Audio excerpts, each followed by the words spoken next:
Hello, everyone. This is Siddharth Tambar from Chicago Arthritis and Regenerative Medicine. Welcome to our weekly Monday educational broadcast. So at Chicago Arthritis and Regenerative Medicine, we specialize in the evaluation and treatment of arthritis, tendinitis, injuries, and back pain, utilizing the most up-to-date treatment modalities that are available. And this broadcast is really meant to go over frequently asked questions that patients, my own staff, usually have, and a forum for me to kind of discuss them and go over principles that I think are relevant and interesting as they answer what are people's kind of pressing issues and questions regarding their musculoskeletal health. So normally we do this a little bit earlier in the day, either at 9 in the morning or at noon. We're doing this a little bit later today, toward the end of the workday, just because of the nature of the rhythm of the workday. I'm sure, as some of you have noticed, I know I certainly have, life seems to be moving a bit faster, and sometimes the day kind of catches up to you, and you just need to catch up on some of these important things, even toward the end of the day. I am certainly committed to doing these sort of educational broadcasts, and so happy to do this toward the end of the day. So, topic that I am chronically interested in and that I think is going to get even more interesting in the world that we live in is the concept of inflammation, specifically in my own practice when it comes to musculoskeletal conditions, arthritis, tendinitis, those sorts of things. And I'm going to touch on a few different aspects to how this is relevant: tendinitis, inflammatory arthritis, and even post-COVID kind of issues, a developing kind of problem that we're going to be hearing more and more about. So inflammation, it is the body's normal process of reacting to any kind of abnormal stimulus or signal. Can't really think of it as all inflammation is bad, because a lot of inflammation has a appropriate purpose. You need to understand the why it's occurring to get a better handle as to what to make of it and how to treat it. So in general, inflammation is where you get an influx of cells, cytokines, growth factors that are meant to modulate tissue that has been affected in some way. And inflammation is meant to create a change to a response to a signal that the body is recognizing. Clinically, what you'll notice is redness, swelling, warmth, and pain frequently as well. Again, it's important to recognize that inflammation is not just a bad thing, that it does frequently have a purpose. And it's always not a good thing either. Again, sometimes inflammation can be out of control or chronic, and that can be a problem. But it is the body's normal response to some kind of stimulus. So depending on the stimulus, the types of cells that come out as a reaction will be different. So as an example, if you have inflammation due to an acute injury, that is going to lead to a certain type of cell line and a certain type of inflammation that occurs, as opposed to, let's say, someone that has chronic instability in the joint that leads to chronic inflammation, which has a different type of inflammatory response. And then, of course, if you have inflammation as a response to an external stimuli, let's say an infection or some kind of other kind of external element that the body's having an allergic reaction to, it instigates a different type of cellular response.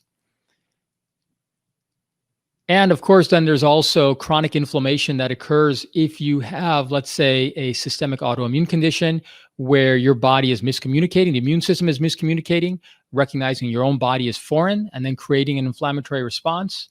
Or if you have, let's say, chronic metabolic syndrome, where due to a altered endocrine hormonal response or signal, that the immune system then has a chronic inflammatory response to that.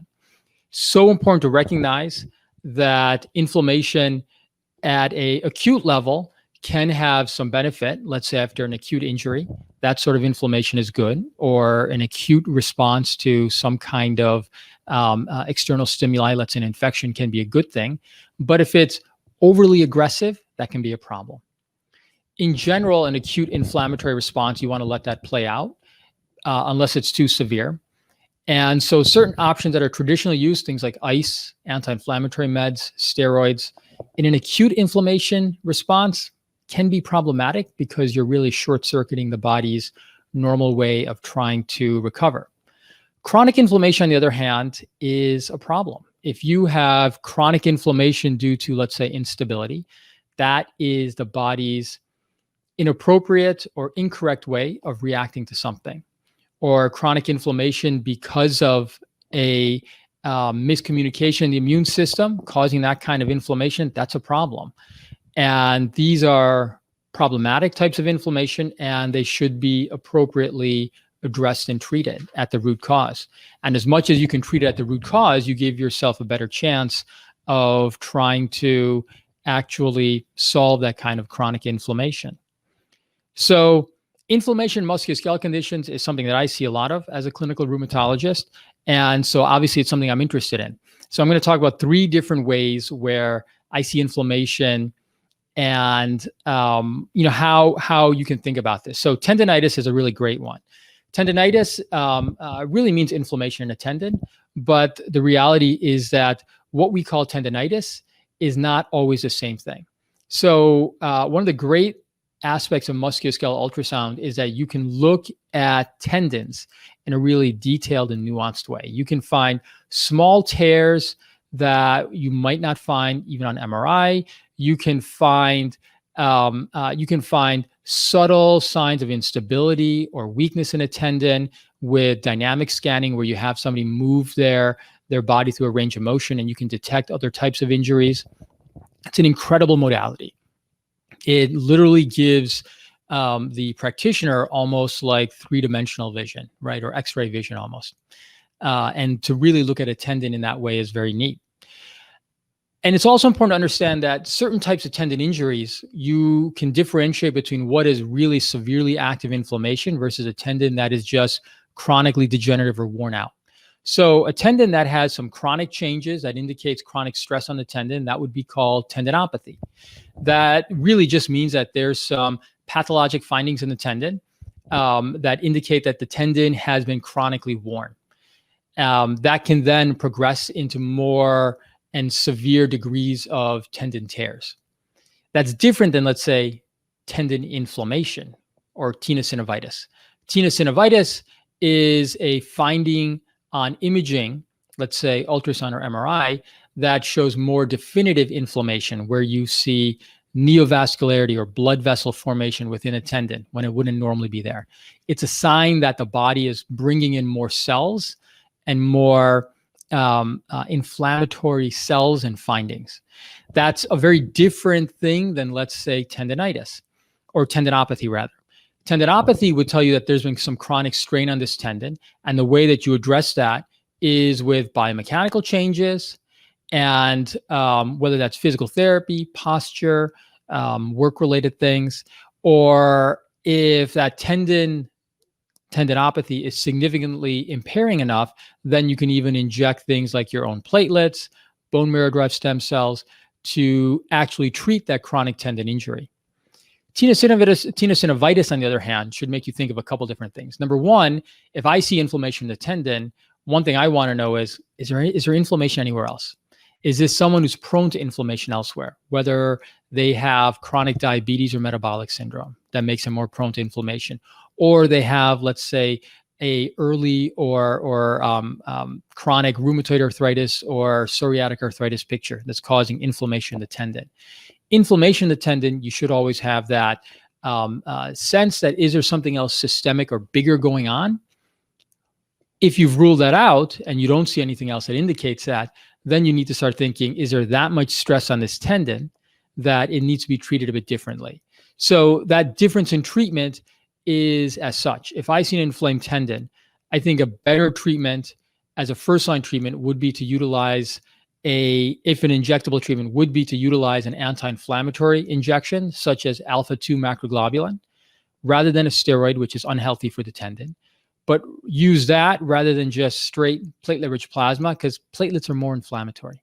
And alpha-2 macroglobulin is going to be more of an anti-inflammatory. And that's a better first-line option if you're treating that chronically inflamed tendon. On the other hand, if there isn't that significant inflammation, as a first-line option, platelet-rich plasma is a good first-line option for a lot of sorts of tendinopathies.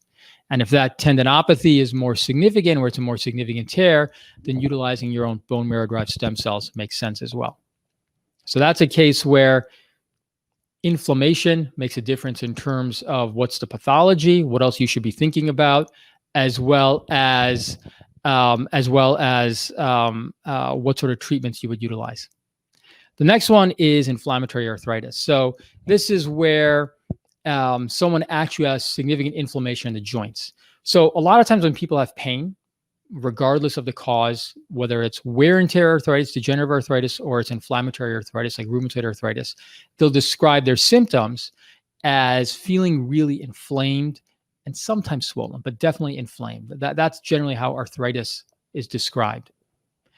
But the reality is there's a big difference between wear and tear arthritis and really severely inflamed joints, such as inflammatory arthritis, like rheumatoid arthritis, psoriatic arthritis, ankylosing spondylitis. Now, you can tell the difference in a couple different ways. Number one is on examination, a joint that is significantly swollen is generally more inflamed than a joint that is not swollen. Now, in something like rheumatoid arthritis, the inflammation is so severe, you'll find that inflammation even when you check somebody's blood, that there's that much level of inflammation. It's not just in the joint, it's in their entire body. But the other thing that you'll find on, let's say, ultrasound or MRI are some subtle findings of inflammation that you will not find in someone that has wear and tear arthritis. On the other hand, someone that has such bad wear and tear arthritis that they do have fluid in the joint, they may not have the same level of inflammation that, let's say, someone with rheumatoid arthritis has, but they may have a very mild degree of inflammation in the joint. And you can tell the difference because when you actually take fluid out of the joint in a rheumatoid arthritis patient or psoriatic arthritis patient, that level of inflammation is just through the roof, meaning you'll check the number of cells, inflammatory cells, and that will be just absolutely through the roof. In a wear and tear arthritis patient, classically, that'll be at a normal level, or if there is some chronic fluid in there, chronic inflammation, very mild inflammation, you'll see a mild degree of inflammation when you actually check that in the lab. Big difference, because if somebody has severely active inflammation throughout the body, you need to treat that at the source, what's driving that, and not just look at it as, hey, there's inflammation in the joint. If you look at it as only there's some inflammation in the joint, you're missing the bigger picture.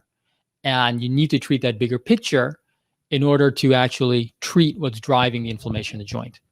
On the other hand, if what they have is more of a wear and tear arthritis picture, then treating at that joint and the surrounding tissue is the right way to go, rather than giving somebody chronic pain medications, chronic anti-inflammatory medications, where you're really not treating the root cause of their problem, you're just treating their pain response, which is not the same thing.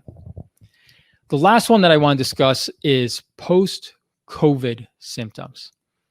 This is starting to become an issue as we have more and more people who are getting infected with COVID-19, and more of those people as they quote unquote recover, and some of the chronic symptoms that they have.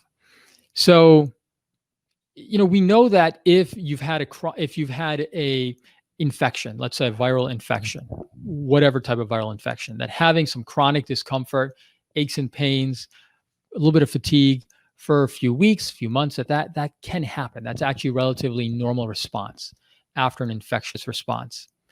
This COVID-19 is a little bit more than that, though.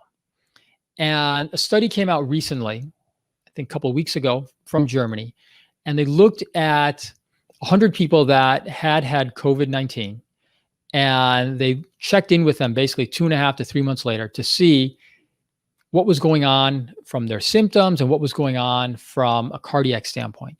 And what they found was that 78% of the people had some objective evidence of cardiac involvement that was still present. I'll talk about that in a second. And 60% of those people actually had evidence of inflammation in the heart on cardiac MRI. And that was regardless of the degree of their severity of their original infection, whether they had mild, moderate, or severe, it didn't matter, that these people still had that chronic inflammation months later. That's concerning, right? It's a sign that the body has had a response and that it's continuing to have a chronic inflammatory response, and that is a problem. This comes up. This will come up in my practice because people will show up with chronic pains in a joint or a tendon. And it's a matter of figuring out at that point, do they have severe chronic inflammation in a joint that may need to be treated? Or do they have some other cause for pain? Let's say a chronically unstable joint that due to some relative inactivity after their infection has gotten worse, in which case you need to treat that as a chronic unstable joint or degenerative joint. You don't need to think of that as a chronically inflamed joint. But objectively, if you can find that they have chronic inflammation in the joint, whether that's on labs, whether that's on imaging such as ultrasound or MRI, or by taking fluid out of a joint, or even sometimes examination findings, then you have to treat that differently. Then you need to look at that as someone who's developed some chronic inflammation in the joint, and that may require treatment. Whether that is medication that's meant to be a chronic anti-inflammatory because their total body is inflamed, or if that one joint is still inflamed, treating that one joint in an isolated fashion with a cell-based treatment that has more of an anti-inflammatory effect may be beneficial as well. We're just at the tip of this, and we're not exactly sure how that's going to play out with COVID-19, but combination of some early things that I'm seeing amongst patients, what I'm hearing, and that small but early study from Germany definitely has me concerned that inflammation in folks who have COVID-19 may be something that we hear more about in the next couple of months. But inflammation, always on my mind as a clinical rheumatologist and as someone who sees a lot of chronic arthritis and tendinitis patients. There's a lot of subtlety to how to think about inflammation. And if you think about it correctly, analyze it correctly, you can get on the right path to getting the right kind of treatment regimen to actually treat the cause and problem of that inflammation, which is then going to improve your pain, your function, and your overall outcome long-term. Until next time, hope everyone stays healthy and safe. As a reminder, we do this 2 times per week, Mondays and Wednesdays, a little different flavor on each day. But thank you for your time and have a good day and live well. Bye-bye.